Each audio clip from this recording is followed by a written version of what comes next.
Welcome back to the show. We're joined by former United and Ireland striker Frank Stapleton, and alongside Frank, that very fine sports writer from The People, Steve Bates. Don't forget, if you want to join in, you can always fire off your point of view via email today@channelm.co.uk. Now, Mr. Bates, over the years, me and you have talked about things that you've written, and last week you took a line which I have to say I agreed with when you pilloried, I think it's fair to say, Manchester City's chief executive Gary Cook for maybe, as we say in Manchester, winding his neck out a tad. Would you care to elaborate on what you said about him? Well, I just think, you know, Gary Cook, you would imagine, is a fairly experienced administrator, having worked in America with Nike for many years. I'm sure he's terrific at his job, but I think I just think he's missed a trick here on sort of gauging the football people, basically. And I think, you know, City are going places, they will go places, I'm absolutely convinced of that, because they've got the financial backing and the resources to do that. But I think when you're trying to get there, shouting from the rooftops about how big you're going to be and great you're going to be and what you're going to win and how you're going to eclipse your rivals, whether it's nationally, European or just across the road in Manchester United, it's not a helpful situation. You know, I think City should really concentrate on just trying to achieve that top four spot and then building something. Now, Frank, just Steve touched upon it there, because I think the thing that surprised a lot of people was, with his background in America, you think that someone like Gary Cook would be really astute at the PR side of the job, but he put his foot in New York and he didn't handle the Mark Hughes thing particularly well. Did it surprise you that he's got as vocal as he has? Maybe he's got... I mean, they won the game, they won the first leg, and maybe he got a little bit carried away with it. And that's what supporters are supposed to do, not chief execs. Yeah, but he was at a supporters club meeting, wasn't he, out in the States?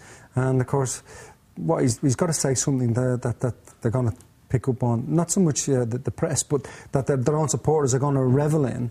And he's maybe just thought, well, I'll just say this. And maybe the fact that it was in America, where we know everything is overhyped anyway.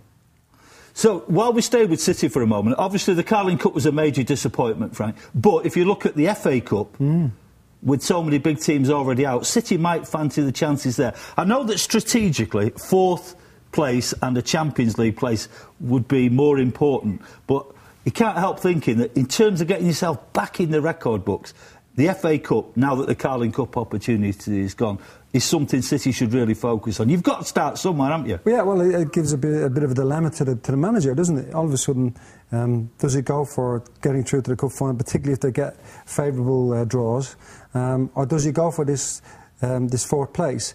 You know, is it more important for him to get Champions League or to actually win a trophy? Because you've already said it yourself, it's been such a long time, and do the supporters see a trophy more important, or going into the Champions League and trying to get into that top four bit that everybody's striving for? Which is more important? It's more of a dilemma for Manchester City, say, than for other clubs who've been playing in it for a number of years. I think if he gets his squad fit, he's got a big enough and powerful enough squad to go for both targets there, definitely, without a doubt. But would you see the point I'm making, that when Fergie did what he did at United, he didn't win the Premier League and the Champions League, he won the FA Cup and the Cup Winners' Cup, didn't he? Yeah. But you establish your base camp, you get that foothold. So I just think, just to see the name back in the record book, I know you're laughing at me, but it has been a long time, Frank. I think the fans would love a trophy, wouldn't they? Yeah, well, the fans would, yeah. I think if you ask the fans, really, what would you like this season?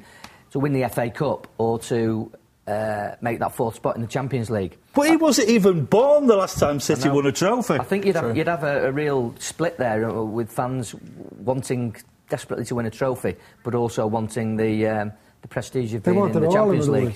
Well, there's no reason here why they shouldn't aspire to both, is there?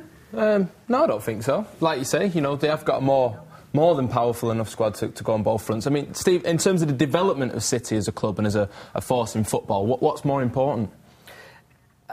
Winning a trophy, I think, would really infuse the club with, you know, belief that they're going places. I personally think, I know they view Champions League as a vehicle by which to attract bigger and better players. Fine, that's no problem. I think everybody recognises City are going places. But for them to win a trophy, I think, you know, any manager and any player will tell you that you're in the game to win, aren't you? And I think winning a trophy, Champions League, I think most fans, I personally think anyway, would probably go for the trophy. An FA Cup final at Wembley, beating, you know, a biggish club, I think that would set City off on the way. Oh, careful, Steve, I came over attacking your vapours there. There is life outside the Premier League, Ian, and tonight, just a couple of miles from here, is a game that if I wasn't sat here, I'd be at now.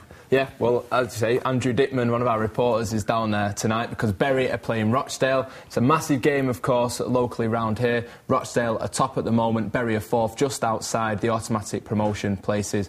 And it's Rochdale who want to climb out of the division for the first time since 1974. Huge implications. They're both in very good positions, really, in terms of the race for automatic promotion. Rochdale, particularly, who are 7 points clear at the top of the division. And if they beat Bury tonight at Gig Lane, they'd go 14 points clear of their arch rivals. So I would argue that it's probably a bigger game for Bury tonight, although I'm sure the Rochdale supporters would dismiss that. Of course, Rochdale have been in the basement division since 1974, but have a great opportunity now to rectify that. They're going really, really well, and I think the fillip of a derby win against their main rivals would give them that extra boost. I'd go as far as to say I don't think anyone would stop them if they win tonight. So this is Bury's big chance, really, to try and haul them in and perhaps set one or two alarm bells ringing amongst the Rochdale faithful. So, big derby at Gig Lane tonight, and I'm sure you'll be following that with great interest. And a very important game tomorrow in Football League One, Stockport against Oldham at Edgeley Park. Frank, it's an interesting thing. It's lovely to see Rochdale and Bury going for promotion, but I was listening to Keith Hill this weekend. He's built what he's built. He's got this huge lead at the top of the table, and one of the most talked about players on the books suddenly disappears in the transfer window. Must be incredibly frustrating. As soon as you start to build something, bigger clubs spot it and start pulling the bricks out. Yeah, there's inevitability about being a manager in the lower leagues, is that you just have to accept that. I mean, I had the same situation when I was at Bradford in the 90s, is that you develop a couple of players maybe you got from on free transfers, and all of a sudden they developed a little bit later, and the first thing that chairman says, we've got an interest from somebody to buy the player, and they're only worried about the overdraft. But you have to accept it. You can throw a dummy out, but it doesn't really matter because a club has to keep existing, and the only way they can do that. And you feel a bit sorry for Keith because he's done unbelievably well at Rochdale. I mean, I played at Blackburn with him, and I know what he was like. He was a nervous sort of guy, but he seems to get his ideas across. And look where they are now. It's a fantastic position to be in, but there's an inevitability about the job is that they go up this year, and next year they probably struggle at a higher level, and he'll be fighting to do things as he did. Yeah, the guy that just sold the goal scorer, as he's gone, he probably could have been the one to keep them up at the next level, and he'll lose his job inevitably.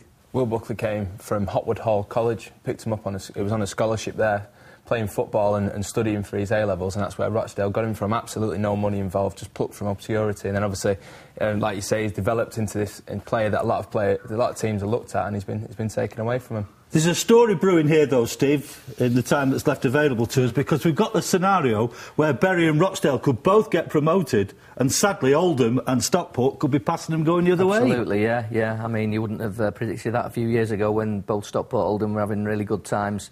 But I have to say, I've seen a couple of Rochdale games this season. They play some great football. They do play some terrific stuff. And so do Bury, to be fair. They both get the ball down and play football. They're not kick and rush merchants by any means.